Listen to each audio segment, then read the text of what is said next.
Pero a veces estamos tan ocupados en tantas cosas que nos olvidamos de que el Señor tiene cada día, escuchen bien esto, cada día el Señor tiene cosas, instrucciones específicas que compartir con nuestra vida. Pero a veces hay tanto trabajo, o a veces no hay nada de trabajo, y a veces estoy tan ocupado, y a veces no estoy nada ocupado. En fin, las razones que sean, nos olvidamos de que nuestra prioridad en la vida es levantarnos por la mañana y decirle: Señor, hay algo que yo hoy tengo que oír, algo que tú me quieras comentar, enseñar, advertir o compartir. Aquí me tienes, Señor. Y el Señor, si tú desarrollas esta actitud y esta sensibilidad, el Señor va a hablar cada día a tu vida. ¿Cuántos dicen amén? Vamos a ir a 1 Corintios capítulo 14. 1 Corintios, el capítulo 14. La semana pasada estuvimos hablando un poco acerca de los dones del Espíritu Santo, y dijimos que había dos lugares diferentes en el Nuevo Testamento donde se habla de los dones del Espíritu Santo. ¿Alguien recuerda qué capítulos eran? No, Gálatas 5 era el fruto. Romanos 12, ¿sí? Efesios 4 eran los ministerios. Entonces, los 12 empiezan por 12. Romanos y 1 Corintios. Más fácil imposible. Los dones, Romanos 12, 1 Corintios 12. El fruto, Gálatas 5. Los ministerios, Efesios 4. Fácil, ¿no? ¿O no? Si no te puedes aprender 4 cosas, muy mal estás, A ver, los dones, ¿dónde están? Romanos 12, 1 Corintios 12. El fruto, Gálatas 5. Y los ministerios, Efesios 4. Ya está, aprobado, ya se pueden ir a casa. Vamos ahí a 1 Corintios capítulo 14. Tenemos ahí también a nuestros hermanos escuchando, ¿no? ¿Sí? Qué bueno. Tenemos a los hermanos de Israel escuchándonos y viéndonos. Sixto también, nuestro hermano Sixto y Ofelia desde Suiza nos están viendo y escuchando en este momento también. Gloria a Dios, qué bendición. 1 Corintios capítulo 14 es el capítulo que habla acerca fundamentalmente de dos dones. Saben que había unos cuantos dones en Romanos, unos cuantos dones en Corintios, pero este capítulo habla fundamentalmente de dos. Se ve que eran los dones que más problemas estaban trayendo a la iglesia. Y generalmente son dones que, si no se saben administrar bien, traen problemas. Porque curiosamente, a lo largo de la historia, en estos 2000 años que tiene la iglesia, no se ha hecho un sobreénfasis sobre el don de palabra de sabiduría. No hay una denominación que se conoce o que destaca por encima de otras denominaciones o movimientos porque le dan un énfasis tremenda a la palabra de sabiduría. Ninguna denominación, ninguna. No hay ninguna denominación o ninguna iglesia que haga un énfasis excesivo y exagerado sobre el don de palabra de ciencia. Pero hay denominaciones enteras que le dan un énfasis y una importancia tan grande al hablar en lenguas, que parece que no hay otra cosa en la vida y no hay otra meta en la vida más que hablar en lenguas, y hablar en lenguas, y hablar en lenguas, y hablar en lenguas. Y parece ser que la iglesia de Corintios tenía este problema. Se reunían y venga a hablar en lenguas, y venga a hablar en lengua. Y cuando Pablo oye todo esto, dice: hermano, miren, un momentito, vamos a poner orden. Yo les voy a decir cómo se tiene que utilizar este don y cómo no se tiene que utilizar. Vamos a leer para ver qué nos dice la palabra. 1 Corintios capítulo 14, verso 1. Seguid el amor y procurad los dones espirituales, pero sobre todo que profeticéis. Porque el que habla en lenguas no habla a los hombres, sino a Dios, pues nadie le entiende, aunque por el Espíritu habla misterios.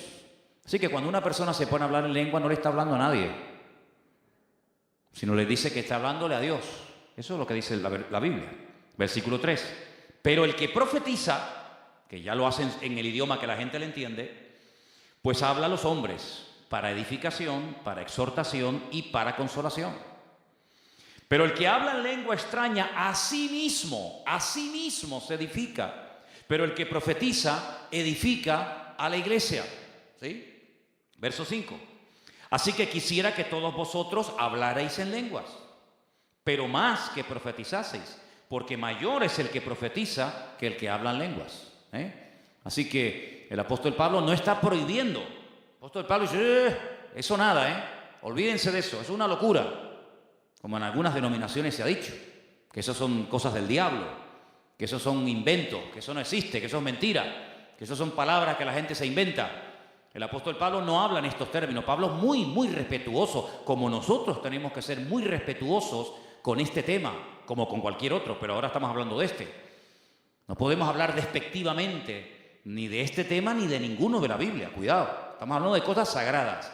Puede ser que a lo mejor tú no tengas toda la información, no entiendas todo, pero eso no es excusa para que hables despectivamente o menosprecies un don o algo que el Señor haga. Cuidado. El apóstol Pablo dice, yo quiero que todos hablen en lengua, pero sinceramente, si me piden mi opinión, preferiría más que profetizaran a que hablaran en lenguas, ¿no? Seguimos leyendo. Versículo 6. Ahora pues, hermanos, si yo voy a vosotros hablando en lenguas, ¿qué os aprovecha? Y si no hablare con revelación o con ciencia o con profecía o con doctrina. Ciertamente las cosas inanimadas que producen sonidos como la flauta o la cítara, si no dieren distinción de voces, ¿cómo se sabrá lo que se toca con la flauta o con la cítara? Si la trompeta diere sonido incierto, ¿quién se preparará para la batalla? Así también vosotros, si por la lengua no diereis palabra bien comprensible, ¿cómo se entenderá lo que decís? Porque hablaréis al aire. Tantas clases de idiomas hay seguramente en el mundo, y ninguno de ellos carece de significado, pero si yo ignoro el valor de las palabras, seré como extranjero para el que habla, y el que habla será como extranjero para mí. Así también vosotros, pues, que anheláis dones espirituales. Qué bonito, esto quiero pararme aquí a decirlo. Esta gente, ¿saben por qué tenían tantos dones en esta iglesia? Porque querían tenerlos. Anhelaban los dones. ¿Saben por qué hay iglesias que no tienen dones? Porque no quieren tenerlos. ¿Saben por qué hay creyentes que dicen, yo no, este tema no tengo ni idea? Porque tampoco le has puesto mucha importancia. Porque en la vida lo que le prestamos atención y a lo que le dedicamos tiempo es a lo que realmente queremos. Si una persona quiere aprender a tocar un instrumento, echará horas y horas y horas. Y tú dices, oye, pero lleva 5 horas ahí tocando esa guitarra. No me importa, el tiempo pasa volando. Pero cuando algo no le interesa a una persona, ni lo pide. Pero sin embargo, estos hermanos de Corinto, con todos sus problemas que los tenían y con todas sus carencias que las tenían y muchas, eran hermanos que tenían algo muy positivo y muy bueno que hablaba a su favor, que anhelaban, querían que el Señor derramara los dones del Espíritu Santo en sus congregaciones, en sus cultos. Y yo espero y anhelo que todos y cada uno de nosotros tengamos el mismo deseo. Yo quiero ser usado en los dones del Espíritu Santo. Y cuando el Señor vea que hay un interés, un genuino, un anhelo ferviente y sincero, el Señor te va a sorprender, no te quepa la menor duda. Sigo leyendo. Así que dice aquí, ¿dónde estaba? Sí, versículo 12. Procurad abundar en ellos para edificación de la iglesia. Por lo cual el que habla en lengua extraña, pida en oración. Ahí viene una clave muy importante. Pida en oración poder interpretarla. Porque si yo oro en lengua desconocida, mi espíritu ora, pero mi entendimiento queda sin fruto. Que pues oraré con el espíritu, pero oraré también con el entendimiento. Cantaré con el espíritu, pero cantaré también con el entendimiento. Pero si bendice solo con el espíritu el que ocupa lugar de simple oyente, ¿cómo dirá el amén a tu acción de gracias? Pues no sabe lo que has dicho. Porque tú a la verdad das gracias, pero el otro no es edificado. Doy gracias a Dios que hablo en lenguas más que todos vosotros. Así que tenemos la seguridad de que el apóstol Pablo era un hombre que hablaba en lenguas. Él lo dice. Dice, pero en la iglesia prefiero hablar 5 palabras con mi entendimiento para enseñar también a otros que 10.000 palabras en lengua desconocida. Me parece un argumento excelente, una explicación extraordinaria. Hermanos, no seáis niños en el modo de pensar, sino sed niños en la malicia, pero maduros en el modo de pensar. En la ley está escrito, en otras lenguas y con otros labios hablaré a este pueblo y ni oirán, dice el Señor. Así que las lenguas son por señal no a los creyentes, sino a los incrédulos. ¿A los incrédulos? a los inconversos, es una señal a ellos. ¿Y eso cómo es? Vamos a leer. Las lenguas no son señal a los creyentes, sino a los incrédulos. Pero la profecía no es a los incrédulos, sino a los creyentes. Si pues toda la iglesia se reúne en un solo lugar y todos hablan en lenguas y entran indoctos o incrédulos, ¿no dirán que estáis locos? Pero si todos profetizan y entra algún incrédulo o indocto, por todos es convencido, por todos es juzgado. Lo oculto de su corazón se hace manifiesto y así, postrándose sobre el rostro, adorará a Dios, declarando que verdaderamente Dios está entre vosotros. ¿Qué hay pues, hermanos? Cuando os reunís, cada uno de vosotros tiene salmo, doctrina, interpretación, hágase todo para edificación. Si alguno habla en lengua extraña, ahora viene el orden. Escuche, sea esto por 2 o a lo más 3. Y por turno, no todos de golpe, y uno interprete. Y si no hay intérprete, calle en la iglesia y hable para sí mismo y para Dios. Asimismo, los profetas pueden hablar o hablen 2 o 3 y los demás juzguen. No hay que decir amén a todo lo que se dice en el púlpito, sino lo que es de Dios. Pues hay que juzgar, como los judíos de Berea, que dice que comprobaban, después de que Pablo enseñara la palabra, si lo que había enseñado realmente tenía fundamento bíblico o eran inventos que él se estaba sacando de la manga.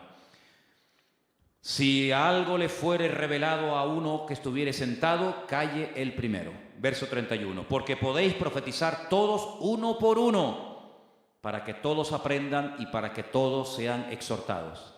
Los espíritus de los profetas están sujetos a los profetas. En ningún momento una persona que está siendo utilizada por Dios pierde el control, en absoluto. Si pierde el control ya no es de Dios. Los espíritus de los profetas, el que es utilizado en cualquier don, está sujeto al don, a la persona. El don no supera a la persona, sino todo lo contrario. Pues Dios no es Dios de confusión. Eso hay que dejarlo bien claro. Dios no es Dios de confusión, sino de paz, como en todas las iglesias de los santos. Vuestras mujeres callen en las congregaciones porque no les es permitido hablar. Después explicaré esto porque algunos dirán, pues si no pueden hablar tampoco pueden orar. Porque para orar hay que abrir la boca, ¿no? Habrá que explicar esto. ¿No les parece, hermanas? ¿O no creen que es importante? Hay que explicarlo, ¿sí o no? Ahora se lo explico, no se preocupen. Vuestras mujeres callen en las congregaciones porque no les es permitido hablar, sino que estén sujetas como también la ley lo dice. Si quieren aprender algo, pregunten en casa a sus maridos, porque es indecoroso que una mujer hable en la congregación. ¿Acaso ha salido de vosotros la palabra de Dios o solo a vosotros ha llegado? Si alguno se cree profeta o espiritual, porque siempre hay gente así, que se creen más espiritual que nadie, dice, reconozca que lo que os escribo son mandamientos del Señor. Estas no son opiniones personales. Podría decir, bueno, 3 nada más. Pero bueno, 3 porque tú lo digas. No, yo no lo he dicho. Son mandamientos del Señor. Una cosa es cuando una persona da una opinión y otra cosa es cuando el apóstol Pablo dice, no estoy dando una opinión personal. Estoy diciendo lo que Dios quiere que diga y enseña a la iglesia. Entonces, amigo, ahí todo el mundo a callar.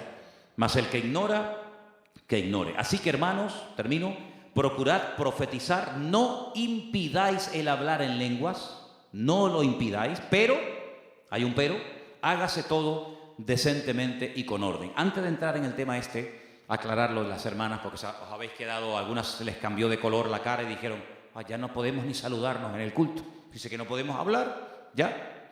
Bueno, hermanos, la estructura, la forma como hoy en día y hace ya muchos siglos, se congregan las iglesias, no tiene absolutamente nada que ver con la forma como se congregaban la gente en el tiempo de la Biblia.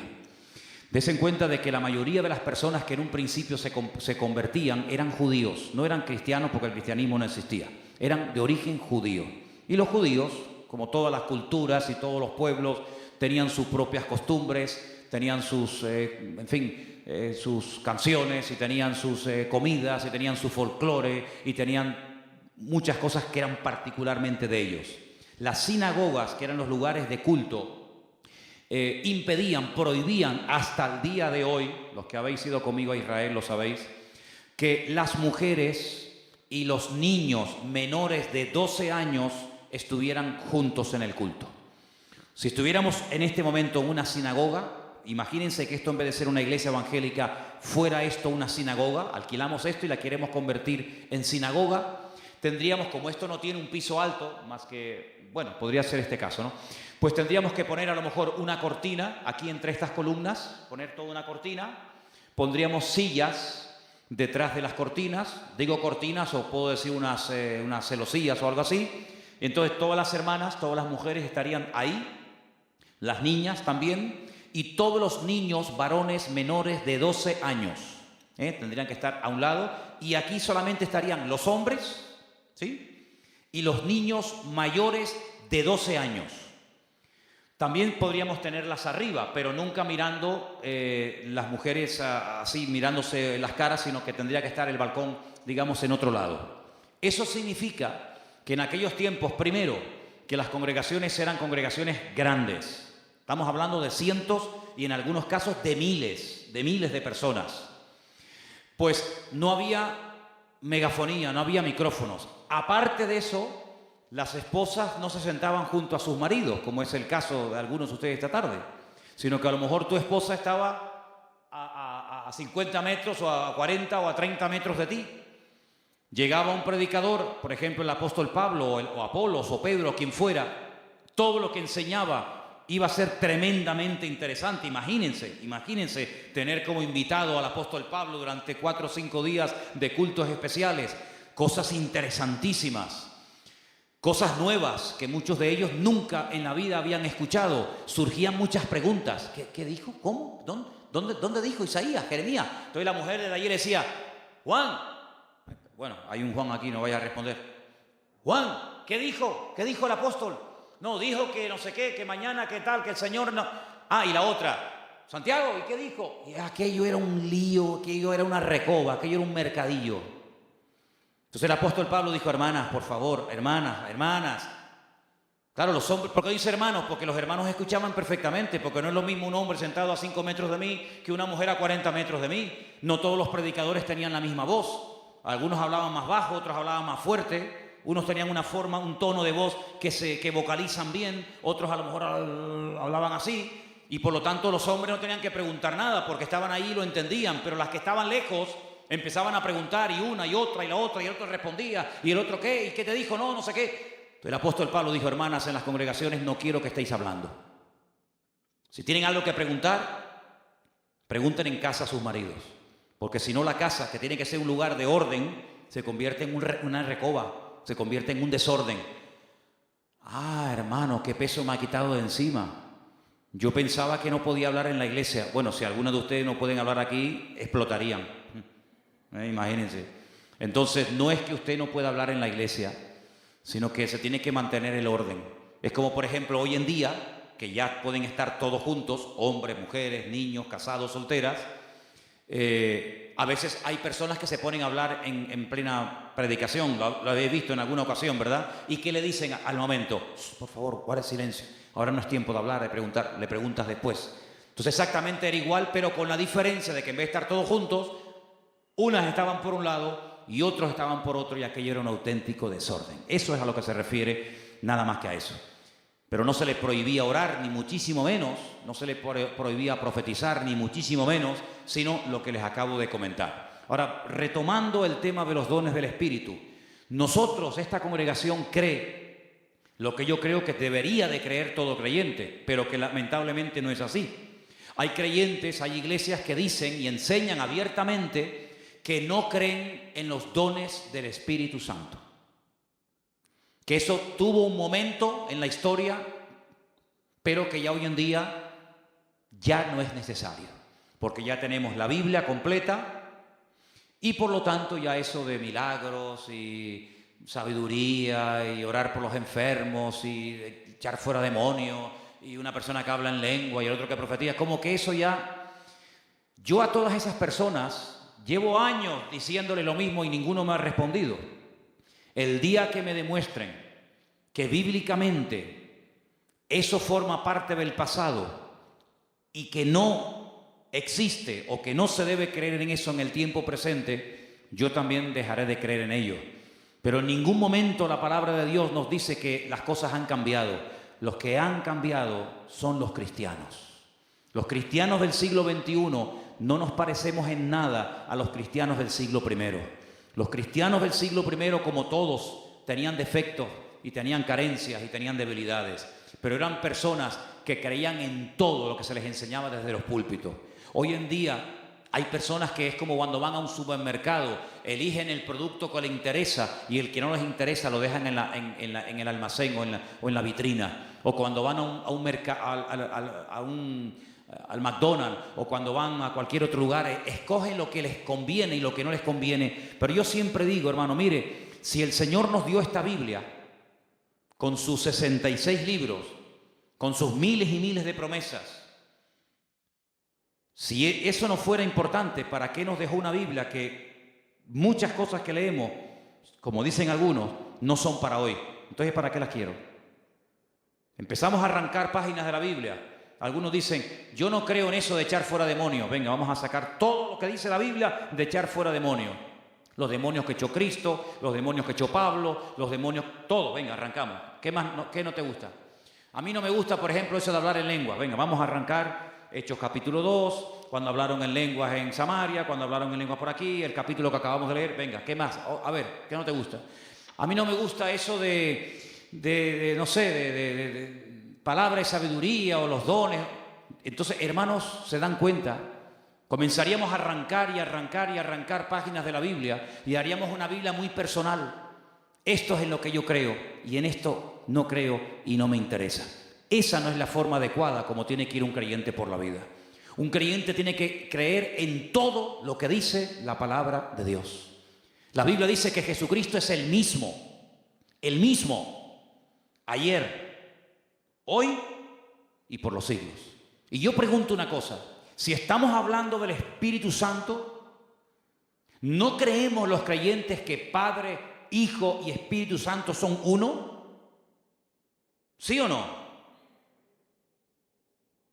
Pues si el Padre, el Hijo y el Espíritu Santo son uno, y la Biblia dice que Jesucristo es el mismo, por una sencilla razón, podríamos decir que Dios es el mismo y que el Espíritu Santo sigue siendo el mismo. Porque sería un disparate, una incongruencia decir, yo creo que Dios es el mismo, que Él no ha cambiado, que su misericordia, que su amor, que su justicia, su paciencia es la misma. Amén. Creo que Jesucristo es el mismo, ayer, hoy y por los siglos, pero no creo que el Espíritu Santo que se movía en el siglo I sea el mismo Espíritu Santo que tenemos hoy en día los creyentes del siglo XXI. Eso es un disparate, eso es una barbaridad, eso es un insulto a la palabra de Dios. Eso es menospreciar el ministerio y las funciones del Espíritu Santo. Fíjense qué importante es esto. Fíjense qué tremendo de lo que estamos hablando, que cuando el Señor Jesucristo, lo leímos la semana pasada en Juan capítulo 14, observó a sus discípulos después de haberles ya dicho en varias ocasiones que Él se iba, que regresaba al seno del Padre, y los ve tristes, les dice, no estéis tristes, no les voy a dejar solos, no les voy a dejar huérfanos, voy a rogarle a mi Padre que os envíe al Consolador para que esté con vosotros para siempre. Ahora, esa promesa, hermanos, esa palabra de permanencia constante y permanente del Espíritu en la vida del creyente, ¿para cuándo fue? ¿Para Pedro, Jacobo, Juan, Santiago, los primeros siglos? ¿O es una promesa que está en vigor para toda la historia de la iglesia mientras estemos en este planeta Tierra? Porque si fue una promesa, algo que les convenía a ellos en aquel momento, pero ya hoy en día eso no tiene ninguna validez, entonces es una promesa que caducó. Y estamos hablando de porciones de la Biblia que han caducado, que fueron palabras muy bonitas, pero que a nosotros eso ya no nos afecta y no tiene nada que ver con nuestra vida presente hoy en día, lo cual es rotundamente falso. ¿Cuántos dicen amén? Yo creo que como nunca antes los creyentes, las iglesias, necesitan más que nunca, fíjense lo que les digo, estar llenos de la presencia del Señor constantemente. Porque los últimos tiempos, dice la Biblia, que serían tiempos peligrosos, tiempos difíciles, tiempos de guerras y de rumores de guerras, tiempos en los que dice la Biblia que por haberse multiplicado la maldad, el amor de muchos se enfriaría. Y usted dice, pero cuando el Señor habló de que el amor de muchos se enfriaría, ¿a quién se refería? ¿A los inconversos o a los creyentes? Hombre, evidentemente a los creyentes, porque ¿qué amor se le va a enfriar a los inconversos que no aceptan al Señor, ni creen en su palabra, ni lo tienen en su vida? ¿Qué amor se les va a enfriar? Pero si son hijos del diablo, si no son miembros del cuerpo de Cristo. Cuando el Señor dijo que el amor de muchos se enfriaría, no se refería en absoluto a la gente que no quiere saber nada de Él, sino a sus hijos, a su pueblo. Y por eso el apóstol Pablo, cuando escribe una carta al joven pastor Timoteo, pastor de la iglesia de Éfeso, dice: Timoteo, aviva el fuego del don de Dios que está en ti. No le dice, bueno, está siendo criticado, calumniado, menospreciado, vente conmigo y déjalos ahí. Sino todo lo contrario, dice: echa mano de la vida eterna, pelea la buena batalla de la fe, evita discusiones absurdas y ridículas sobre genealogías y sobre personajes que no tienen nada que ver. Aviva el fuego del don de Dios que está en ti. Y hermanos, cuando ustedes van, por ejemplo, a un pasaje extraordinario, Primera de Reyes capítulo 18, en el Antiguo Testamento, dice la Biblia que el profeta Elías llegó un momento en el que vio al país, pero fatal, lo vio mal espiritualmente, pero lo vio mal. Y fíjense, algo interesante que quiero destacar en esta tarde, y es que vio que el pueblo no terminaba de decidirse. Adoraban a Dios, pero también adoraban a Baal. No es que dejaron y abandonaron a Dios 100% como en otras ocasiones hicieron, sino que esta situación era diferente y era muy peligrosa, porque ellos mezclaron y dijeron, bueno, un poquito a Dios, un poquito a Baal, un poquito al templo y un poquito a los ídolos. Y entonces como que decían, bueno, todo es lo mismo. Da igual adorar a María, a San Pancracio, a Candelaria, a Jesucristo, a Buda, a Mahoma, a Confucio. No, ¿cómo que da igual? ¿Qué estamos diciendo? Y entonces el profeta Elías dice, esto no puede seguir así. Por eso hay sequía, por eso el país no levanta cabeza, por eso no hay forma de que haya bendición en el país. Aquí tenemos que tomar hoy una decisión. Y se los lleva al Monte Carmelo. Y en el Monte Carmelo dice, vamos a hacer algo. Bueno, si ustedes creen que esta divinidad, que este culto, que este Dios es el verdadero, demuéstrenlo. Vamos a dejarnos ya de palabras. Demuestren que su culto, que su Dios es el verdadero, y así yo quedaré en evidencia de que soy un falso profeta. Pero si por casualidad no podéis demostrar que vuestro Dios es el Dios poderoso, y yo demuestro que el Señor al que adoro y honro es el Dios poderoso, los que quedáis en evidencia seréis vosotros. La prueba era tremenda. La Biblia dice que tuvieron que construir un altar de piedras, poner un buey troceado encima, y la prueba era el Dios que responda por fuego. Ese será el verdadero Dios. Me llama mucho la atención que los profetas de Baal nos dijeron, no, hombre, no te pases. Oye, ponnos algo más fácil tú. No sé, poner una piedra blanca y una negra en una bolsa y decir, bueno, el Dios verdadero, venga, la blanca, y el Dios falso, la negra. Una cosa más sencillita, pero vamos a ver, subirnos a un monte, cortar un buey en pedazos, ponerlo encima de un altar de piedra y orar para que caiga fuego del cielo, eso no va a pasar nunca. Eso jamás ha ocurrido. Eso es un disparate. Pero me llama la atención que dijeron, vale. Estaban tan convencidos, tan ciegos espiritualmente hablando, que ellos creían que si clamaban a Baal no los dejaría en ridículo y respondería por fuego. Y se la jugaron. Hermanos, si los inconversos creían en una mentira, creyendo que era verdad, ¿cuánto más nosotros? Tenemos que tener el valor de saber que estamos en el verdadero y adoramos al Dios vivo. ¿Cuántos dicen amén? Venga. Tuvieron, dice la Biblia, desde por la mañana hasta por la tarde, gritando frenéticamente. Esa palabra aparece ahí en la Biblia. Se hacían cortes con cuchillos, sangraba, aquello era un desastre. Elías se mataba de la risa y decía, griten más fuerte. A lo mejor es que vuestro Dios está durmiendo, se ha ido de camino. Al final se rindieron. Y ahí empezó el cambio. Cuando una persona se rinde y dice, pues lo que yo he adorado toda mi vida, resulta que no es verdad. Y he llegado a la conclusión no porque me han comido la cabeza, sino porque yo mismo he comprobado que esto no funciona. Esto es una tradición. Esto es algo que hizo mi padre, mi madre, mi abuelo. A mí me hace gracia. Muchas veces he ido a Bolivia, he ido a Paraguay, he ido a Argentina, he ido a Chile, he ido a tantos lugares de Latinoamérica y a veces allá, el recuerdo que queda de los españoles es terrorífico, terrorífico. En Bolivia no nos apedrearon en la ciudad de La Paz de milagro. Y bueno, porque el recuerdo y yo digo, es increíble. Y aquellos que llegaron con la espada y os cortaban la cabeza y os obligaban a adorar a un Dios falso y verdadero, aceptasteis vuestros dioses. Se fueron, se les llevaron todo lo que tenían, pero sin embargo dejaron vuestros dioses. Y esa es la peor atadura y la peor maldición que dejó España en Latinoamérica, fue la religión y la idolatría que dejó. Si eran tan malos aquellos, eran malos en todo. No, eran malos en aquello, pero nos quedamos con sus dioses, nos quedamos con sus religiones, se quedaron con lo peor. Tremendo, ¿no? Esta gente creía lo mismo, creían que su Dios era el verdadero, pero llegó el momento en el que Elías le dijo, se acabó, ahora me toca a mí. Y dice la Biblia que lo primero que hace el Señor es restaurar el altar.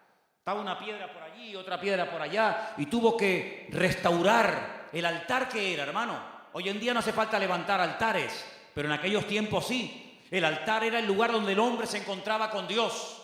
Era el lugar de la ofrenda. Era el lugar donde el hombre se reconciliaba con el Creador. Y eso estaba restaurado. Hacía años que no se usaba el altar. Y Él tiene que restaurar la relación. Y pregúntate, ¿tu relación con Dios está restaurada? ¿Tu relación con Dios está bien o está hecha a pedazos? Porque si no tienes relación con Dios, por más que ores, no vas a recibir nada. Por más que grites y ayunes y patalees, si el altar está roto, si no hay relación, si no hay comunión, no hay bendición. Elías tardó más tiempo en restaurar el altar que en orar. De hecho, en orar no tardó nada. Tardó tiempo en colocar las piedras, en colocar la leña, en cortar el buey. Y después hizo algo tremendo. Dijo, y para que veáis que esto no es un truco de magia, háganme un cortafuego alrededor. Los profetas de Baal no hicieron un cortafuego.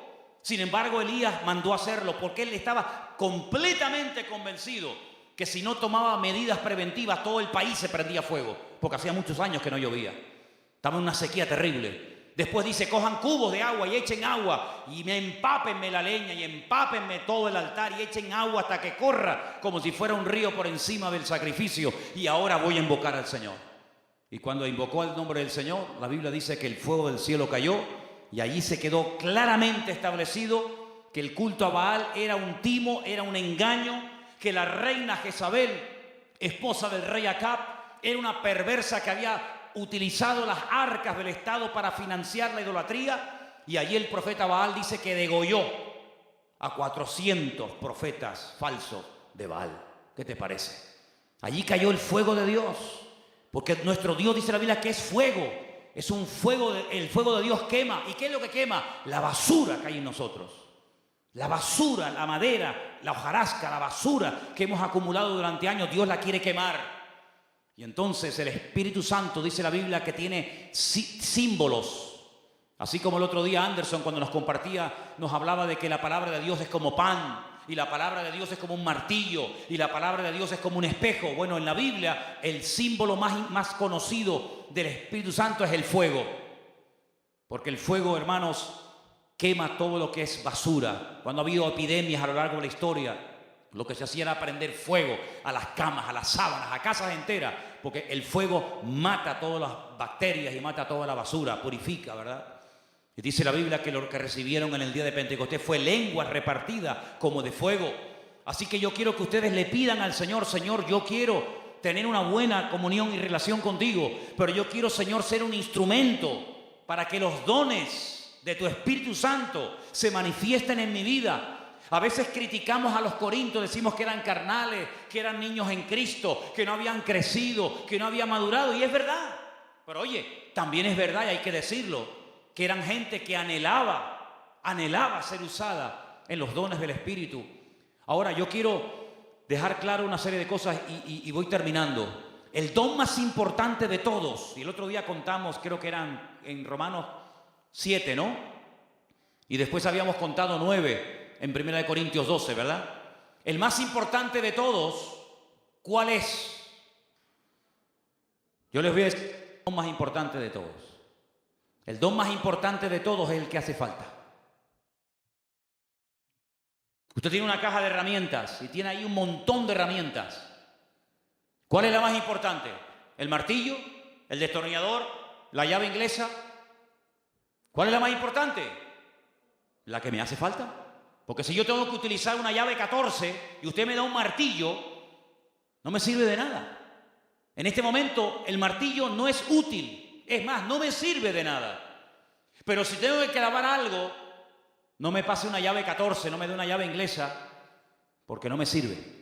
O un destornillador. Con los dones del Espíritu Santo pasa exactamente lo mismo. El don más importante es el que en el momento hace falta que se manifieste.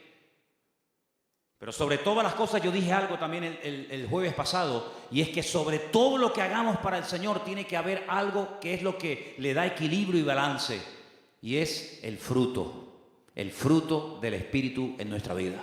Porque usted puede ser muy usado, usted puede ser un gran predicador, puede ser un gran cantante, puede ser una persona muy usada, como dicen aquellos en aquel día, Señor, ¿no te acuerdas que eché fuera demonios? Lo dice la Biblia, ¿sí o no? Señor, en tu nombre echamos fuera demonios. Hay muchos de ustedes aquí que nunca han echado fuera un demonio. Y sin embargo dice que en aquel día, el día del juicio, algunos se presentarán delante del Señor y dirán, Señor, yo eché fuera demonios. Y el Señor les dirá, apartaos de mí, hacedores de maldad. ¿Pero qué pasa? Que eso no sirve para nada. Cuidado. Lo importante no es lo que hacemos para el Señor. Lo importante es con qué actitud lo hacemos. Y lo importante es qué es lo que el Señor está haciendo en nuestra vida. Porque he conocido a mucha gente, miles de personas, que quieren hacer y hacer y hacer y hacer y hacer cosas. Y le dan más importancia al hacer esto y hacer esto. Y ahora quiero hacer esto. Y ahora quiero ir para allá. Y ahora quiero predicar por allá. Mira, no corras tanto, hijo. No corras, ¿sabes? Todavía tu vida es un desorden total, total. Con el dinero eres un botarate. No te dura ni 5 minutos el sueldo. Y te quieres ir de misionero a la India, ¿para qué? Si tienes a tu familia muerta de hambre y abandonada. Y te quieres ir a ganar el mundo entero y has perdido a tu hijo, que hace 1 año que no le hablas. ¿De qué estamos hablando? Hay personas que tienen unos problemas con unos complejos terribles, a veces de inferioridad y otras veces de superioridad, pero quieren ser pastores, quieren tener poder, quieren tener congregaciones, quieren que la gente los respete y los admire. Pero si usted como persona es un desastre, hombre, usted tiene un problema con un orgullo impresionante y usted se camufla detrás del púlpito, pero usted se baja del púlpito y usted como padre, usted como persona es un desastre, con un mal testimonio, le debe dinero a todo el barrio, la gente habla pestes de usted, no paga los impuestos. ¿De qué me está hablando? Así que todo lo que hagamos en la vida para el Señor tiene que estar respaldado con nuestro testimonio. Ese era el gran problema de los hermanos de Corinto. Sí, eran muy usados en los dones, pero Pablo dice, pero no habéis crecido, no habéis madurado en el Señor. Sois niños, estáis todo el día peleando. ¿Por qué no vino la familia a tal a la iglesia? No, porque se enteraron que hoy predicabas tú y a ellos les gusta que predique fulanito de tal. Cuando tú predicas ellos no vienen, pero cuando viene ese predicador que tanto les gusta ellos vienen. Y Pablo dice, ¿pero esto qué es? ¿Cómo puede estar la iglesia del Señor dividida? Yo soy de Pablo, Yo, donde Pablo vaya, allí estoy yo. Ah, no, yo soy de Apolos y yo soy... Dice, ¿pero esto qué es? ¿Que acaso está dividido el Señor? Entonces el Señor a través de Pablo pone orden y le dice, hermano, orden, orden. ¿Sabe una cosa, hermano? Si usted se va hoy de aquí, que se va a ir ahora, eso por supuesto. Bueno, si se quiere quedar, eso es problema suyo. Y solamente recuerda una cosa, recuerde esto que le voy a decir. Dios es un Dios de orden. Dígalo conmigo. Dios es un Dios de orden. Si usted simplemente con eso, que ya ha dicho en alta voz, usted lo aplica a su vida va a cambiar radicalmente. Pero ¿orden en qué? Primero en la casa. ¿Cómo está tu casa? ¿Cómo está tu casa? Ay, amigo. Dice la Biblia que el que no sabe gobernar su casa, ¿cómo va a gobernar la casa de Dios? Imagínense que yo tengo 2 hijas, una drogadicta y otra prostituta. Y ahora me subo al púlpito a predicar el evangelio. Algunos de ustedes tal vez no lo digan por respeto, por educación, pero algunos dirán, ¿qué cosa, no? ¿Pastor? y tiene una hija en la droga, otra en la prostitución, ¿qué credibilidad tendría yo para hablar a ustedes de la familia y del orden y del hogar? Ninguno. O que mi mujer fuera una alcohólica. ¿Se imaginan? ¿Dónde está Elena? Está en el bar de al lado, está. No, el pastor está predicando, pero ella se manda 17 whisky y 14 coñac todos los días. ¿Y qué tengo yo que decirle a usted? Con toda autoridad usted podría pararse ahí y decirme, oiga, ponga usted primeramente en orden su vida antes de subirse a un púlpito y decirnos a nosotros lo que tenemos que hacer, ¿sí o no? El ejemplo empieza por la casa. Entonces, empecemos poniendo en orden la casa, hermanos. Empecemos poniendo lo natural en orden. ¿Por qué digo lo natural? Porque ustedes saben que yo he dicho 1.000.000 de veces que lo natural es un reflejo de lo espiritual. ¿Cómo está tu habitación, joven? Ay, mi madre. Calcetines, calzoncillos, 32 camisas encima de allí, los zapatos que no los encuentra. Pero el Señor es mi pastor y nada me faltará y quiero ser usado por el Señor. Y tu habitación es una leonera. Hace un año que perdiste un par de zapatos y no lo encuentras. Claro, están ahí todos acumulados. Entonces ponga en orden su casa. Hermana, limpie su casa. Cuando su marido vaya a casa, que su marido encuentre la casa limpia, no la loza hasta el techo, las camisas sin planchar hace 6 semanas, todo sucio, todo tirado. Tengan sus hogares en orden, hermano. Que cuando vaya alguien a su casa, un inconverso, quien sea, puedan decir, oye, esta gente vive en orden.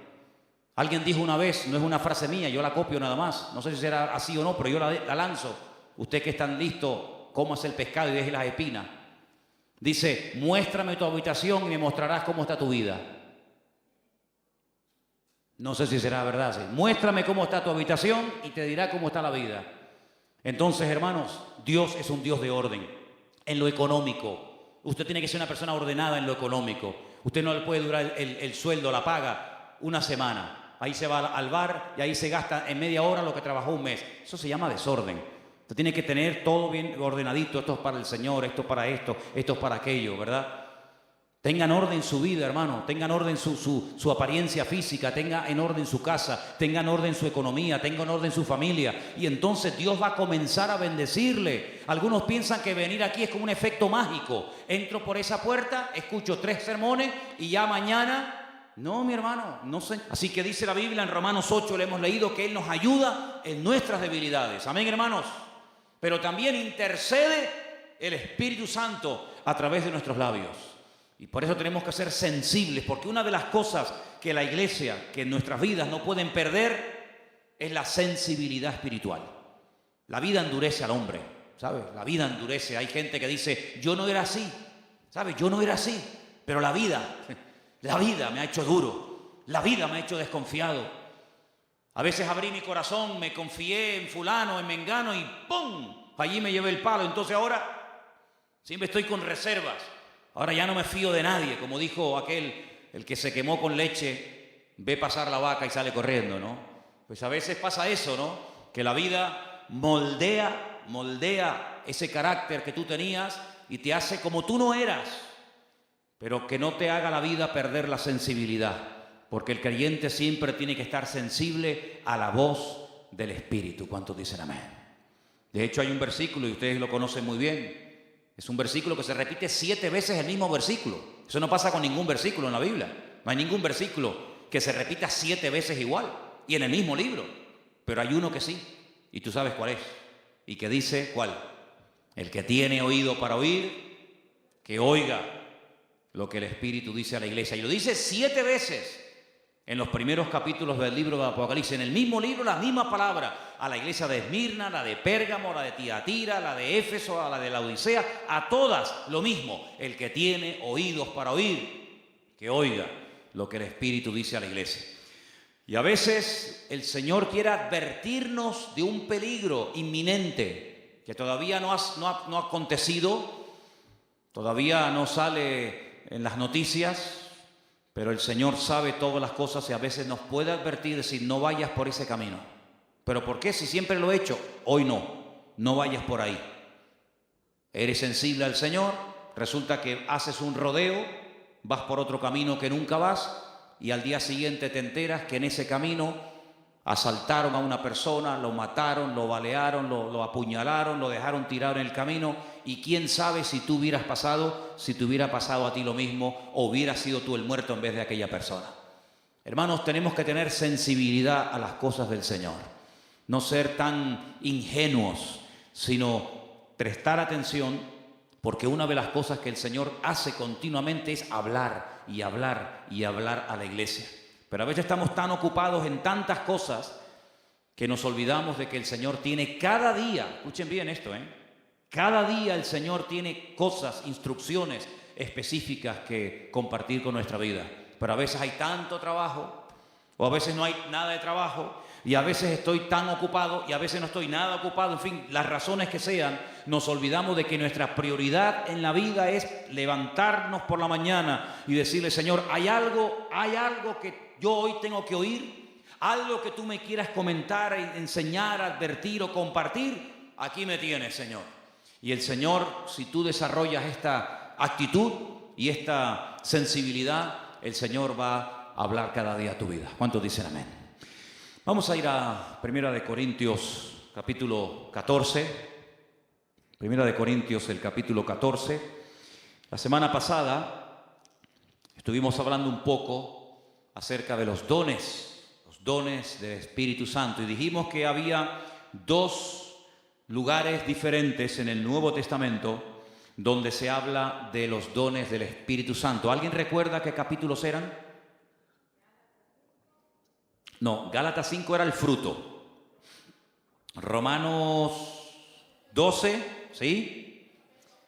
Efesios 4 eran los ministerios. Entonces, los 12 empiezan por 12. Romanos y 1 Corintios. Más fácil imposible. Los dones, Romanos 12, 1 Corintios 12. El fruto, Gálatas 5. Los ministerios, Efesios 4. Fácil, ¿no? ¿O no?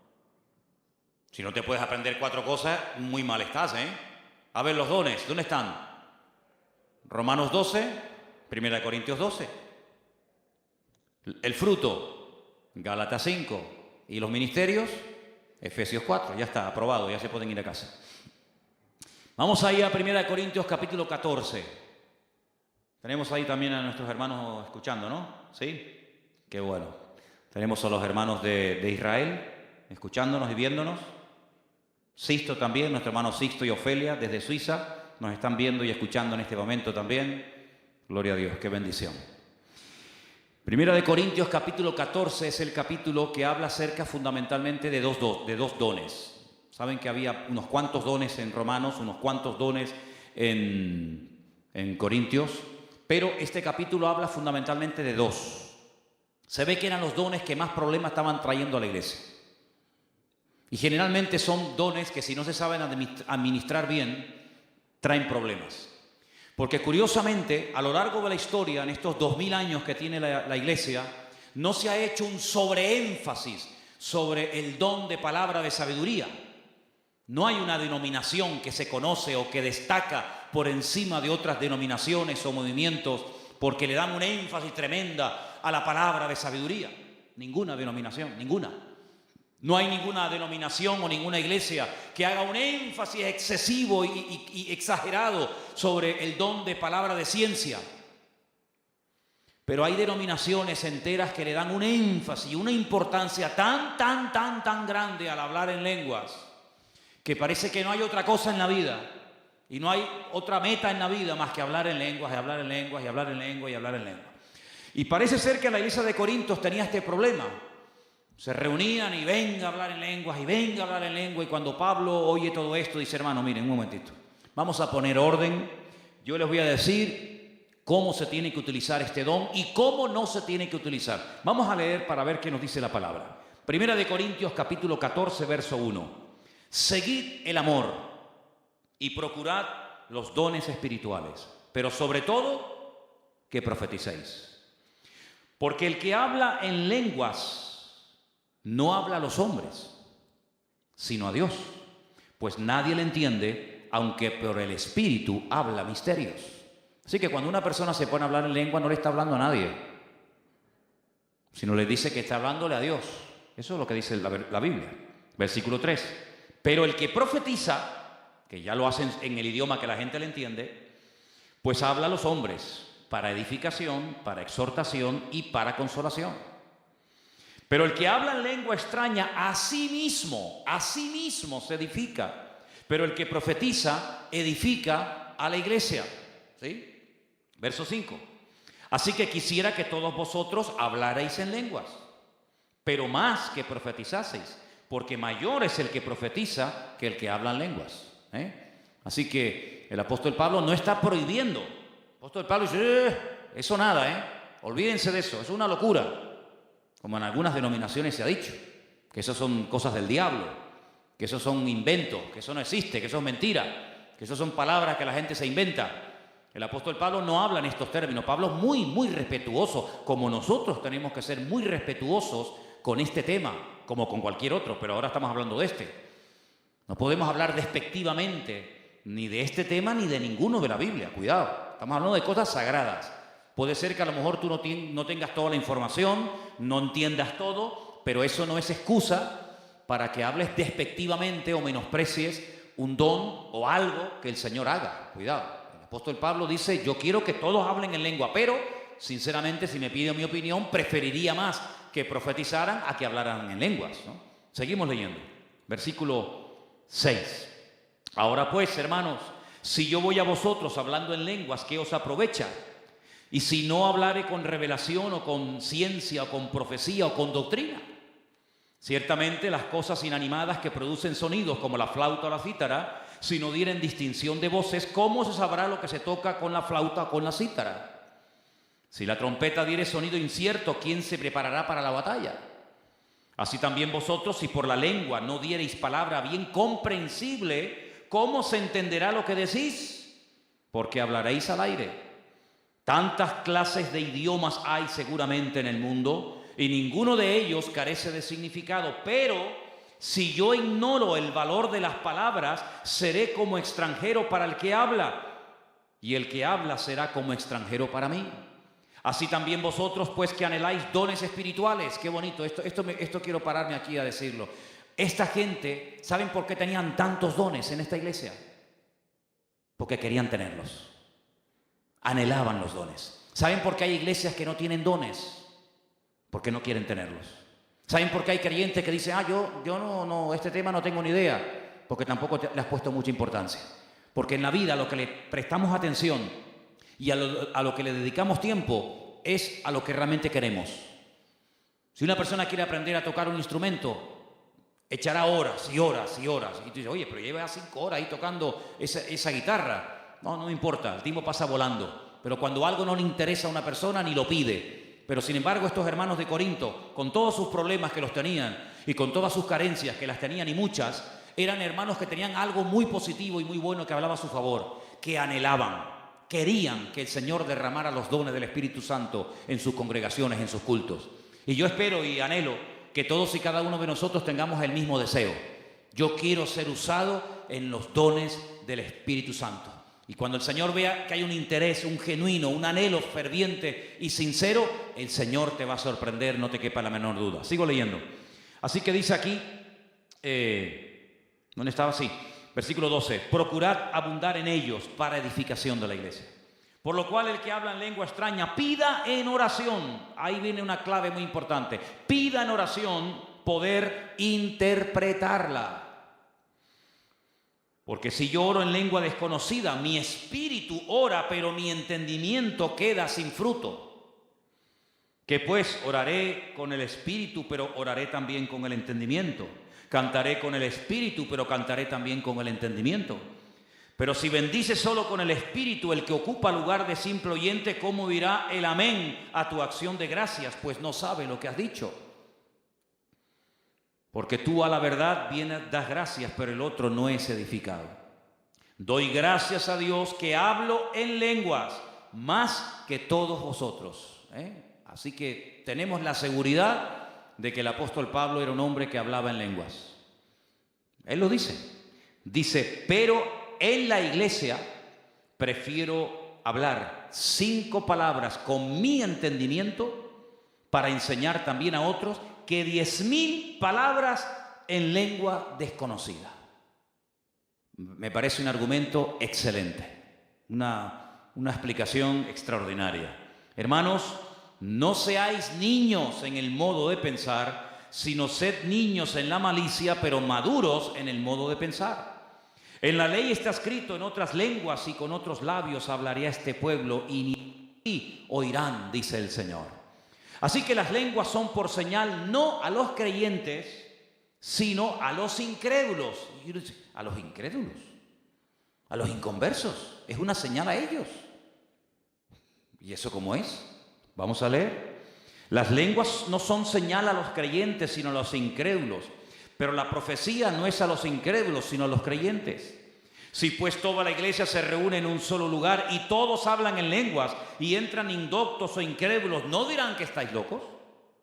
Pero si todos profetizan y entra algún incrédulo indocto, por todos es convencido, por todos es juzgado. Lo oculto de su corazón se hace manifiesto, y así, postrándose sobre el rostro, adorará a Dios, declarando que verdaderamente Dios está entre vosotros. ¿Qué hay pues, hermanos? Cuando os reunís, cada uno de vosotros tiene salmo, doctrina, interpretación. Hágase todo para edificación. Si alguno habla en lengua extraña, ahora viene el orden. Escuche, sea esto por 2 o a lo más 3. Y por turno, no todos de golpe, y uno interprete. Y si no hay intérprete, calle en la iglesia y hable para sí mismo y para Dios. Asimismo, los profetas pueden hablar o hablen 2 o 3 y los demás juzguen. No hay que decir amén a todo lo que se dice en el púlpito, sino lo que es de Dios. Pues hay que juzgar, como los judíos de Berea, que dice que comprobaban, después de que Pablo enseñara la palabra, si lo que había enseñado realmente tenía fundamento bíblico o eran inventos que él se estaba sacando de la manga. Si algo le fuere revelado a uno que estuviere sentado, calle el primero. Verso 31. Porque podéis profetizar todos uno por uno, para que todos aprendan y para que todos sean exhortados. Los espíritus de los profetas están sujetos a los profetas.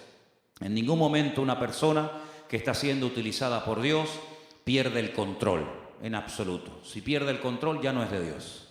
Los espíritus de los profetas, el que es utilizado en cualquier don, está sujeto al don, a la persona. El don no supera a la persona, sino todo lo contrario.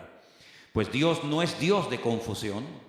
Eso hay que dejarlo bien claro. Dios no es Dios de confusión, sino de paz, como en todas las iglesias de los santos. Vuestras mujeres callen en las congregaciones porque no les es permitido hablar. Después explicaré esto porque algunos dirán, pues si no pueden hablar tampoco pueden orar. Porque para orar hay que abrir la boca, ¿no? Habrá que explicar esto. ¿No les parece, hermanas? ¿O no creen que es importante? Hay que explicarlo, ¿sí o no? Ahora se lo explico, no se preocupen.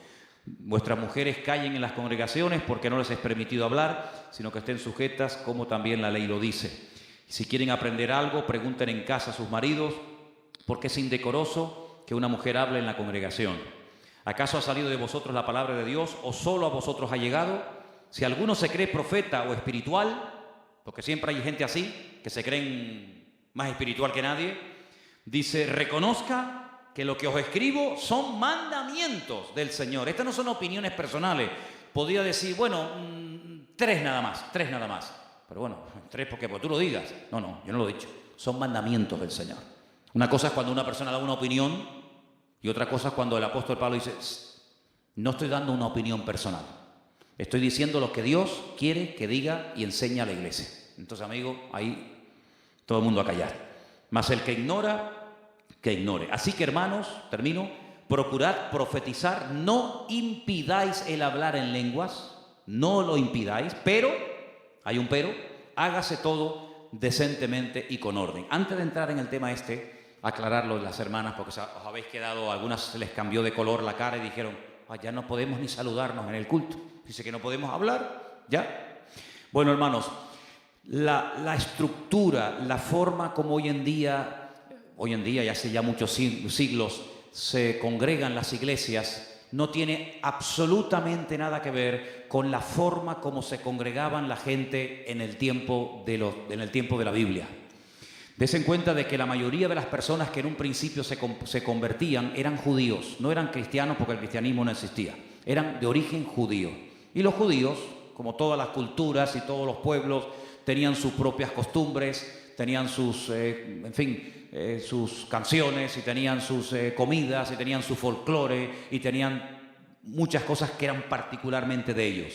Las sinagogas, que eran los lugares de culto, impedían, prohibían hasta el día de hoy, los que habéis ido conmigo a Israel lo sabéis, que las mujeres y los niños menores de 12 años estuvieran juntos en el culto. Si estuviéramos en este momento en una sinagoga, imagínense que esto, en vez de ser una iglesia evangélica, fuera esto una sinagoga, alquilamos esto y la queremos convertir en sinagoga, tendríamos, como esto no tiene un piso alto, más que, bueno, podría ser este caso, ¿no? Pues tendríamos que poner a lo mejor una cortina aquí entre estas columnas, poner toda una cortina, pondríamos sillas detrás de las cortinas, digo cortinas o puedo decir unas celosías o algo así, y entonces todas las hermanas, todas las mujeres estarían ahí, las niñas también, y todos los niños varones menores de 12 años tendrían que estar a un lado, y aquí solamente estarían los hombres, ¿sí?, y los niños mayores de 12 años. También podríamos tenerlas arriba, pero nunca mirando las mujeres así, mirándose las caras, sino que tendría que estar el balcón, digamos, en otro lado. Eso significa que en aquellos tiempos, primero, que las congregaciones eran congregaciones grandes. Estamos hablando de cientos y en algunos casos de miles de personas.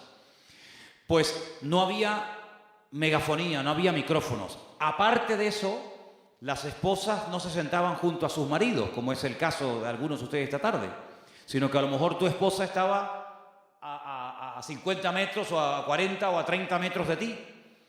Llegaba un predicador, por ejemplo el apóstol Pablo o Apolos o Pedro, quien fuera, todo lo que enseñaba iba a ser tremendamente interesante. Imagínense tener como invitado al apóstol Pablo durante 4 o 5 días de cultos especiales, cosas interesantísimas.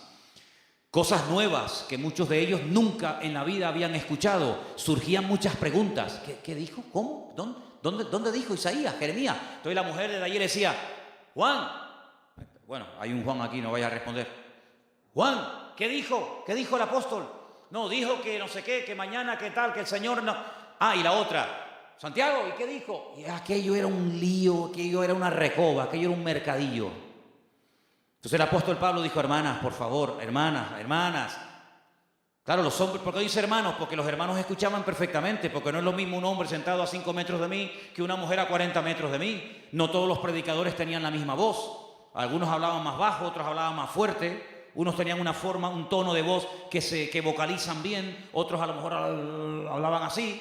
Y por lo tanto los hombres no tenían que preguntar nada, porque estaban ahí y lo entendían, pero las que estaban lejos empezaban a preguntar, y una y otra y la otra, y el otro respondía, y el otro ¿qué? ¿Y qué te dijo? No sé qué. Entonces el apóstol Pablo dijo, hermanas, en las congregaciones no quiero que estéis hablando. Si tienen algo que preguntar, pregunten en casa a sus maridos, porque si no la casa, que tiene que ser un lugar de orden, se convierte en una recoba, se convierte en un desorden. Ah, hermano, qué peso me ha quitado de encima. Yo pensaba que no podía hablar en la iglesia. Bueno, si algunos de ustedes no pueden hablar aquí, explotarían. Imagínense. Entonces no es que usted no pueda hablar en la iglesia, sino que se tiene que mantener el orden. Es como por ejemplo hoy en día, que ya pueden estar todos juntos, hombres, mujeres, niños, casados, solteras. A veces hay personas que se ponen a hablar en plena predicación, lo habéis visto en alguna ocasión, ¿verdad? Y que le dicen al momento, por favor, guarde silencio, ahora no es tiempo de hablar, de preguntar, le preguntas después. Entonces exactamente era igual, pero con la diferencia de que en vez de estar todos juntos, unas estaban por un lado y otros estaban por otro, y aquello era un auténtico desorden. Eso es a lo que se refiere, nada más que a eso. Pero no se les prohibía orar, ni muchísimo menos, no se les prohibía profetizar, ni muchísimo menos, sino lo que les acabo de comentar. Ahora, retomando el tema de los dones del Espíritu, nosotros, esta congregación, cree lo que yo creo que debería de creer todo creyente, pero que lamentablemente no es así. Hay creyentes, hay iglesias que dicen y enseñan abiertamente que no creen en los dones del Espíritu Santo.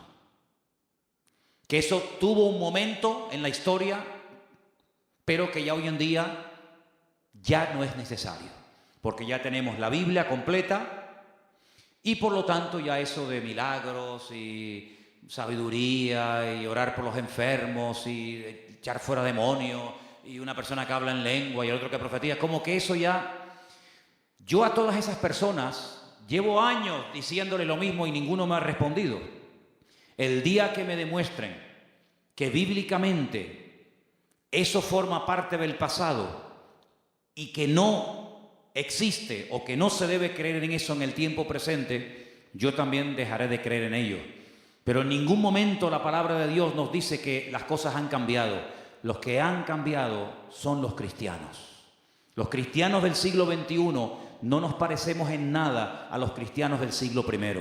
Los cristianos del siglo I, como todos, tenían defectos y tenían carencias y tenían debilidades, pero eran personas que creían en todo lo que se les enseñaba desde los púlpitos. Hoy en día hay personas que es como cuando van a un supermercado, eligen el producto que les interesa y el que no les interesa lo dejan en el almacén o en la vitrina. O cuando van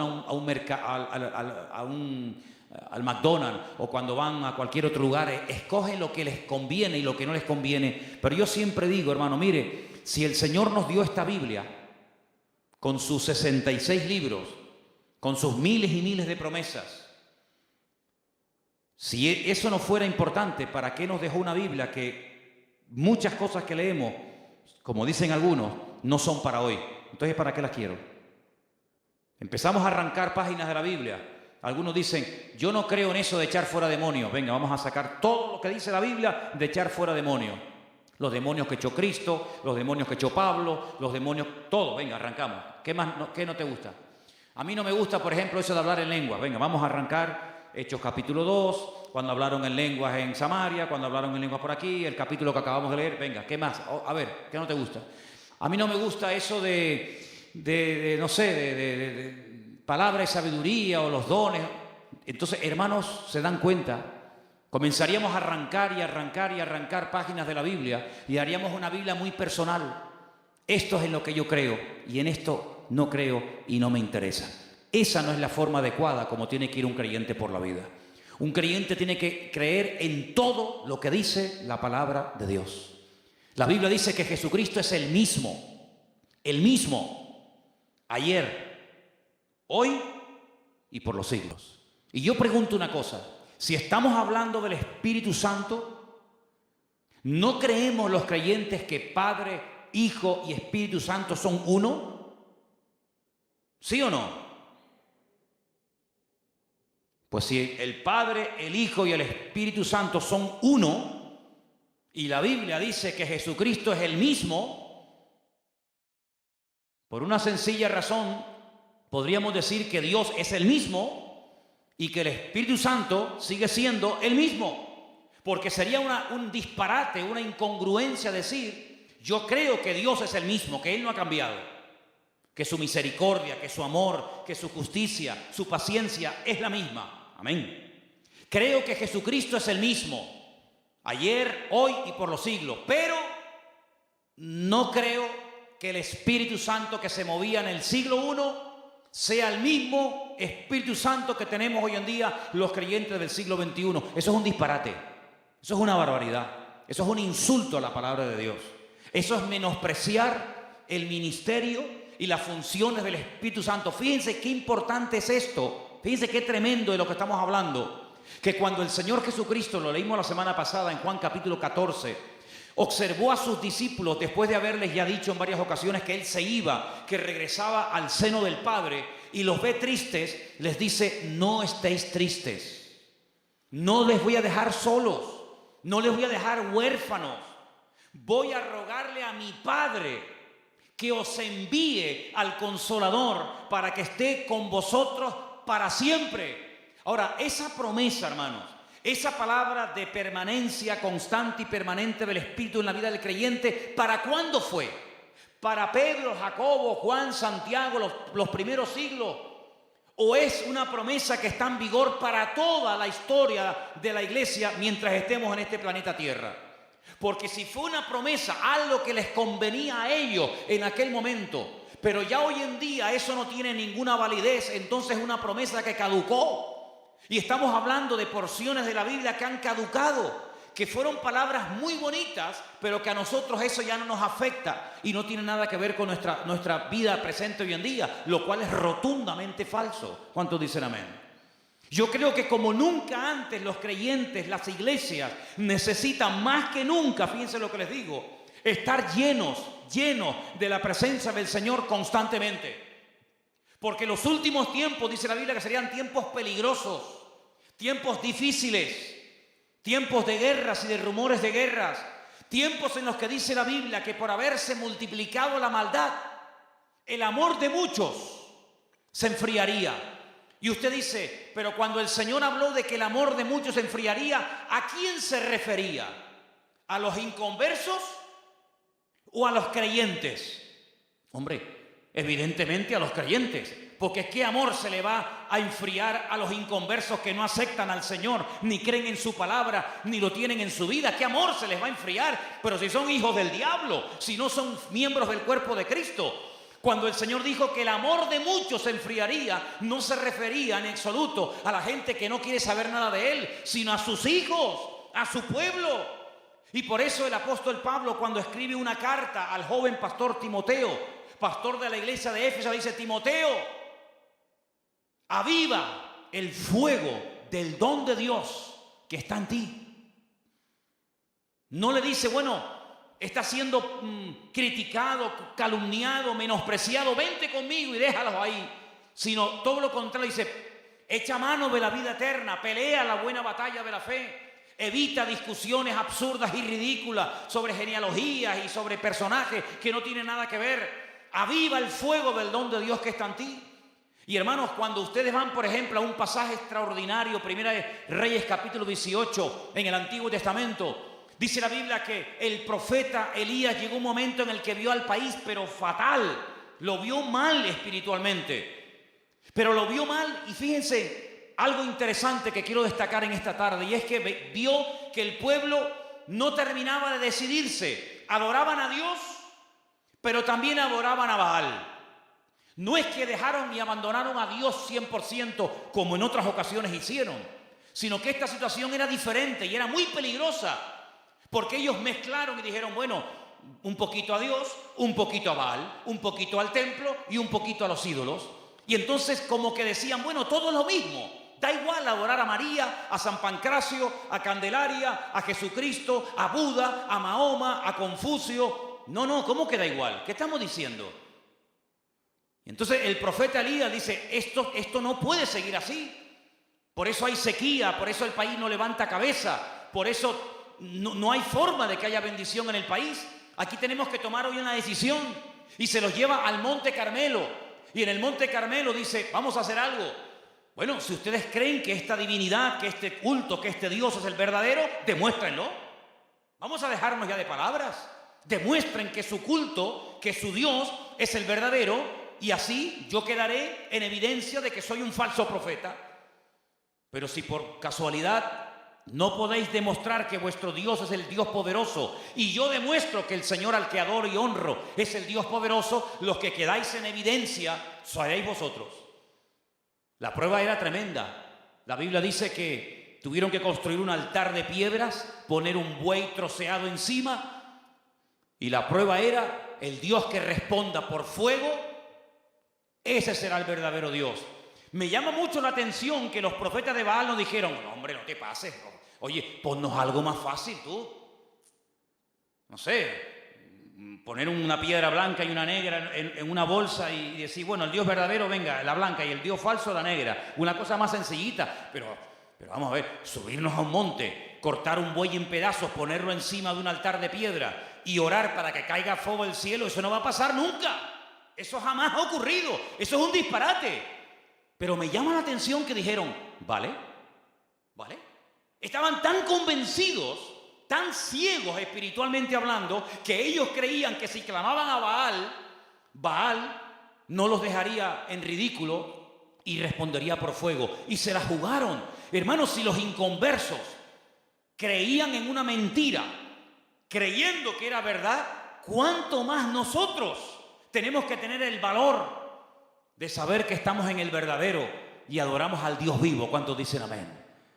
Venga, Tuvieron, dice la Biblia, desde por la mañana hasta por la tarde, gritando frenéticamente. Esa palabra aparece ahí en la Biblia.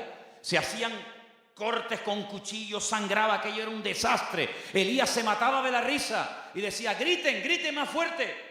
A lo mejor es que vuestro Dios está durmiendo, se ha ido de camino. Al final se rindieron. Y ahí empezó el cambio. Cuando una persona se rinde y dice: pues lo que yo he adorado toda mi vida, resulta que no es verdad. Y he llegado a la conclusión no porque me han comido la cabeza, sino porque yo mismo he comprobado que esto no funciona. Esto es una tradición. Esto es algo que hizo mi padre, mi madre, mi abuelo. A mí me hace gracia. Muchas veces he ido a Bolivia, he ido a Paraguay, he ido a Argentina, he ido a Chile, he ido a tantos lugares de Latinoamérica y a veces allá, el recuerdo que queda de los españoles es terrorífico, terrorífico. En Bolivia no nos apedrearon en la ciudad de La Paz de milagro. Y bueno, porque el recuerdo y yo digo, es increíble. Y aquellos que llegaron con la espada y os cortaban la cabeza y os obligaban a adorar a un Dios falso y verdadero, aceptasteis vuestros dioses. Se fueron, se les llevaron todo lo que tenían, pero sin embargo dejaron vuestros dioses. Y esa es la peor atadura y la peor maldición que dejó España en Latinoamérica, fue la religión y la idolatría que dejó. Si eran tan malos aquellos, eran malos en todo. No, eran malos en aquello, pero nos quedamos con sus dioses, nos quedamos con sus religiones, se quedaron con lo peor. Tremendo, ¿no? Esta gente creía lo mismo, creían que su Dios era el verdadero, pero llegó el momento en el que Elías dijo: se acabó, ahora me toca a mí. Y dice la Biblia que lo primero que hace el Señor es restaurar el altar. Estaba una piedra por allí, otra piedra por allá, y tuvo que restaurar el altar. que era, hermano? Hoy en día no hace falta levantar altares, pero en aquellos tiempos sí. El altar era el lugar donde el hombre se encontraba con Dios. Era el lugar de la ofrenda. Era el lugar donde el hombre se reconciliaba con el Creador. Y eso estaba restaurado. Hacía años que no se usaba el altar. Y Él tiene que restaurar la relación. Y pregúntate, ¿tu relación con Dios está restaurada? ¿Tu relación con Dios está bien o está hecha a pedazos? Porque si no tienes relación con Dios, por más que ores, no vas a recibir nada. Por más que grites y ayunes y patalees, si el altar está roto, si no hay relación, si no hay comunión, no hay bendición. Elías tardó más tiempo en restaurar el altar que en orar. De hecho, en orar no tardó nada. Tardó tiempo en colocar las piedras, en colocar la leña, en cortar el buey. Y después hizo algo tremendo. Dijo: y para que veáis que esto no es un truco de magia, háganme un cortafuego alrededor. Los profetas de Baal no hicieron un cortafuego. Sin embargo, Elías mandó hacerlo porque él estaba completamente convencido que si no tomaba medidas preventivas, todo el país se prendía fuego, porque hacía muchos años que no llovía. Estaba en una sequía terrible. Después dice: cojan cubos de agua y echen agua y empápenme la leña y empápenme todo el altar y echen agua hasta que corra como si fuera un río por encima del sacrificio, y ahora voy a invocar al Señor. Y cuando invocó el nombre del Señor, la Biblia dice que el fuego del cielo cayó, y allí se quedó claramente establecido que el culto a Baal era un timo, era un engaño, que la reina Jezabel, esposa del rey Acab, era una perversa que había utilizado las arcas del Estado para financiar la idolatría. Y allí el profeta Baal dice que degolló a 400 profetas falsos de Baal. ¿Qué te parece? Allí cayó el fuego de Dios, porque nuestro Dios, dice la Biblia, que es fuego. Es un fuego, el fuego de Dios quema. ¿Y qué es lo que quema? La basura que hay en nosotros. La basura, la madera, la hojarasca, la basura que hemos acumulado durante años, Dios la quiere quemar. Y entonces el Espíritu Santo, dice la Biblia, que tiene símbolos. Así como el otro día Anderson, cuando nos compartía, nos hablaba de que la palabra de Dios es como pan, y la palabra de Dios es como un martillo, y la palabra de Dios es como un espejo. Bueno, en la Biblia el símbolo más conocido del Espíritu Santo es el fuego. Porque el fuego, hermanos, quema todo lo que es basura. Cuando ha habido epidemias a lo largo de la historia, lo que se hacía era prender fuego a las camas, a las sábanas, a casas enteras, porque el fuego mata todas las bacterias y mata toda la basura, purifica, ¿verdad? Y dice la Biblia que lo que recibieron en el día de Pentecostés fue lenguas repartidas como de fuego. Así que yo quiero que ustedes le pidan al Señor: Señor, yo quiero tener una buena comunión y relación contigo, pero yo quiero, Señor, ser un instrumento para que los dones de tu Espíritu Santo se manifiesten en mi vida. A veces criticamos a los corintios, decimos que eran carnales, que eran niños en Cristo, que no habían crecido, que no habían madurado, y es verdad. Pero oye, también es verdad, y hay que decirlo, que eran gente que anhelaba ser usada en los dones del Espíritu. Ahora yo quiero dejar claro una serie de cosas y voy terminando. El don más importante de todos, y el otro día contamos, creo que eran en Romanos 7, ¿no? Y después habíamos contado 9 en 1 Corintios 12, ¿verdad? El más importante de todos, ¿cuál es? Yo les voy a decir el don más importante de todos. El don más importante de todos es el que hace falta. Usted tiene una caja de herramientas y tiene ahí un montón de herramientas. ¿Cuál es la más importante? ¿El martillo? ¿El destornillador? ¿La llave inglesa? ¿Cuál es la más importante? La que me hace falta. Porque si yo tengo que utilizar una llave 14 y usted me da un martillo, no me sirve de nada. En este momento el martillo no es útil. Es más, no me sirve de nada. Pero si tengo que clavar algo, no me pase una llave 14, no me dé una llave inglesa, porque no me sirve. O un destornillador. Con los dones del Espíritu Santo pasa exactamente lo mismo. El don más importante es el que en el momento hace falta que se manifieste. Pero sobre todas las cosas, yo dije algo también el jueves pasado, y es que sobre todo lo que hagamos para el Señor tiene que haber algo que es lo que le da equilibrio y balance, y es el fruto del Espíritu en nuestra vida. Porque usted puede ser muy usado, usted puede ser un gran predicador, puede ser un gran cantante, puede ser una persona muy usada, como dicen aquellos en aquel día, Señor, ¿no te acuerdas que eché fuera demonios? Lo dice la Biblia, ¿sí o no? Señor, en tu nombre echamos fuera demonios. Hay muchos de ustedes aquí que nunca han echado fuera un demonio. Y sin embargo dice que en aquel día, el día del juicio, algunos se presentarán delante del Señor y dirán, Señor, yo eché fuera demonios. Y el Señor les dirá, apartaos de mí, hacedores de maldad. Pero ¿qué pasa? Que eso no sirve para nada. Cuidado. Lo importante no es lo que hacemos para el Señor. Lo importante es con qué actitud lo hacemos. Y lo importante es qué es lo que el Señor está haciendo en nuestra vida. Porque he conocido a mucha gente, miles de personas, que quieren hacer y hacer y hacer y hacer y hacer cosas. Y le dan más importancia al hacer esto y hacer esto. Y ahora quiero hacer esto. Y ahora quiero ir para allá. Y ahora quiero predicar por allá. Mira, no corras tanto, hijo. No corras, ¿sabes? Todavía tu vida es un desorden. Total, total. Con el dinero eres un botarate. No te dura ni 5 minutos el sueldo.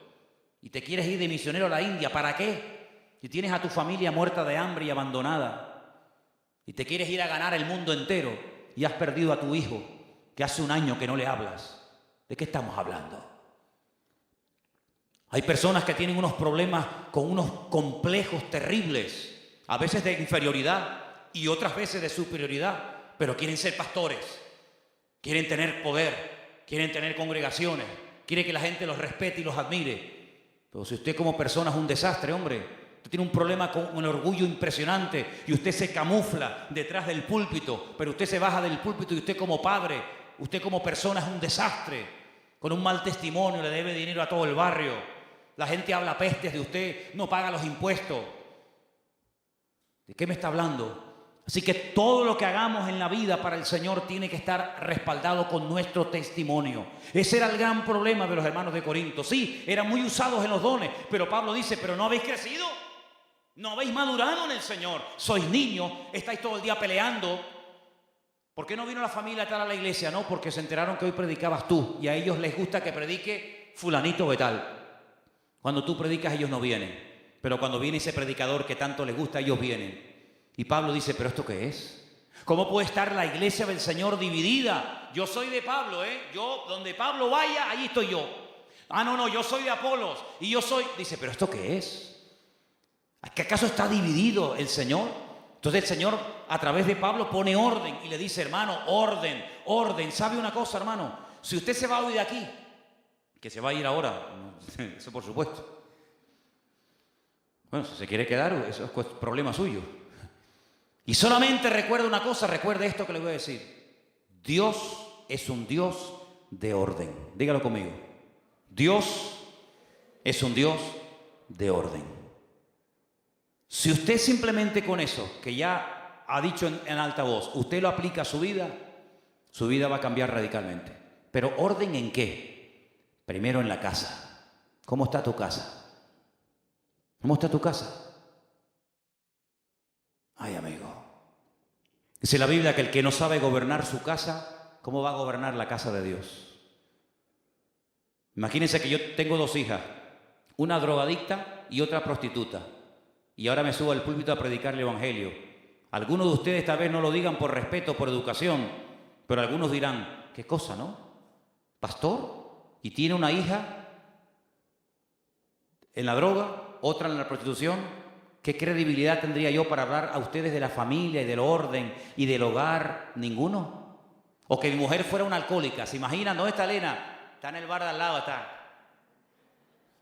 No, el pastor está predicando, pero ella se manda 17 whisky y 14 coñac todos los días. ¿Y qué tengo yo que decirle a usted? Con toda autoridad usted podría pararse ahí y decirme, oiga, ponga usted primeramente en orden su vida antes de subirse a un púlpito y decirnos a nosotros lo que tenemos que hacer, ¿sí o no? El ejemplo empieza por la casa. Entonces, empecemos poniendo en orden la casa, hermanos. Empecemos poniendo lo natural en orden. ¿Por qué digo lo natural? Porque ustedes saben que yo he dicho 1.000.000 de veces que lo natural es un reflejo de lo espiritual. ¿Cómo está tu habitación, joven? Ay, mi madre. Calcetines, calzoncillos, 32 camisas encima de allí, los zapatos que no los encuentra. Pero el Señor es mi pastor y nada me faltará y quiero ser usado por el Señor. Y tu habitación es una leonera. Hace un año que perdiste un par de zapatos y no lo encuentras. Claro, están ahí todos acumulados. Entonces ponga en orden su casa. Hermana, limpie su casa. Cuando su marido vaya a casa, que su marido encuentre la casa limpia, no la loza hasta el techo, las camisas sin planchar hace 6 semanas, todo sucio, todo tirado. Tengan sus hogares en orden, hermano. Que cuando vaya alguien a su casa, un inconverso, quien sea, puedan decir, oye, esta gente vive en orden. Alguien dijo una vez, no es una frase mía, yo la copio nada más. No sé si será así o no, pero yo la lanzo. Usted que es tan listo, cómase el pescado y deje las espinas. Dice, muéstrame tu habitación y me mostrarás cómo está tu vida. No sé si será verdad. Sí. Muéstrame cómo está tu habitación y te dirá cómo está la vida. Entonces, hermanos, Dios es un Dios de orden. En lo económico, usted tiene que ser una persona ordenada en lo económico. Usted no le puede durar el sueldo, la paga, una semana. Ahí se va al bar y ahí se gasta en media hora lo que trabajó un mes. Eso se llama desorden. Usted tiene que tener todo bien ordenadito. Esto es para el Señor, esto es para esto es para aquello, ¿verdad? Tengan orden su vida, hermano. Tengan orden su apariencia física. Tengan en orden su casa. Tengan en orden su economía. Tengan en orden su familia. Y entonces Dios va a comenzar a bendecirle. Algunos piensan que venir aquí es como un efecto mágico. Entro por esa puerta, escucho 3 sermones y ya mañana... No, mi hermano, no, Señor. El Señor nos confronta y nos habla y su Espíritu Santo viene, ¿para qué? Para darnos fortaleza.